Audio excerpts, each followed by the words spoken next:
let me clarify first of all. The military establishment is one man, the army chief. So let's not bring the military. It's not some democratic organization where there's voting. It's just one man who takes decisions. Now, secondly, it doesn't matter whether there is no one with me because I have the people of Pakistan with me.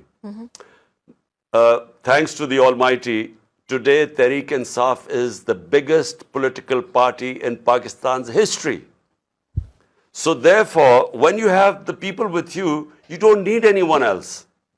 Now, the reason why I said I would forgive the ones who, and I know the ones who attempted to kill me, the reason I said I'd forgive them, because it is in line with our Prophet Muhammad sallallahu alaihi wasallam after the conquest of Makkah.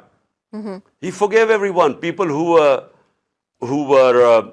cruel to them, who had made them leave Makkah and migrate to Medina. So he forgave everyone. So therefore, similarly, I mean, it's not about me, it's about my country. So therefore, I can forgive about those who were cruel to me or tried to kill me. But what I said you cannot forgive are the ones who have stolen money from the people of Pakistan, who've done corruption. You can't forgive them because that money belongs to the people of Pakistan.